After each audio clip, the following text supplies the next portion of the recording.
আসসালামু আলাইকুম। চলে আসলাম দুই বোন টুরিস্ট পয়েন্টে। এই যে এটা হচ্ছে ঢোকার এটা আপনার হচ্ছে কুমারখালী লাহিনীপাড়া কুষ্টিয়ার দবির মোল্লা গেটের এখানে। এটা চলেন ভিতরে যাই, দেখা যাক। আশেপাশে পরিবেশটা সুন্দর। তারপর এটা বাঁশের রাস্তা। আশেপাশে দেখেন পরিবেশ খুব সুন্দর, চারদিকে পুকুর। আমরা সামনে এগিয়ে যাচ্ছি। যাই হোক, সব মিলাই ব্লগ করতে গেলে অনেক জায়গায় বেড়াইতে হয়, অনেক পরিবেশের সাথে নিজেকে খাপ খাওয়াই নিতে হয়। ভালো লাগে, ঘোরাফেরা পছন্দ করি। তবে জব করার কারণে আমার ঘোরাফেরাটা তেমন একটা হয় না। তবে ছুটি পেলে আপুর সাথে বেড়াতে আসি, আপু খুব পছন্দ করে। চলেন আমরা ভিতরে ঢুকি এবার। এই যে এখানে এমন বসার জায়গা, সুন্দর বেশ, টিনের ছাউনি করা, ভালো লাগতেছে। অনেকগুলো বসার স্পট আছে আপনার এখানে। চলেন আমরা ভিতরের দিকে যাই। এটাতে গিয়েছি, এবার সামনে এগিয়ে যাই। ওই যে সামনে আরেকটা আছে। এই যে এখানেও বসার সুন্দর সুন্দর ঘর, সুন্দর নিরিবিলি পরিবেশ। নিজের মতো নিজে একা বসা যাবে এখানটায়।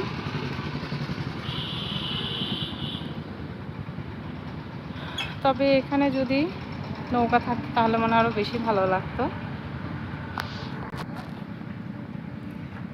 এখানে মনে হচ্ছে বেশ ভালো বসার, সিকিউরিটি মতো পর্দা দেয়া। ভিতরে আরো স্পেস আছে।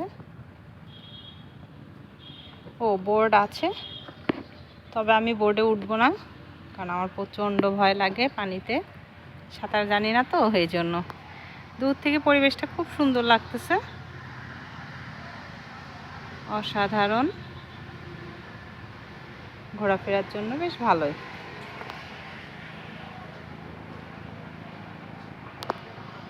এখানে আমরা কিছুক্ষণ বসে তারপর আমরা চলে যাব বাসাতে।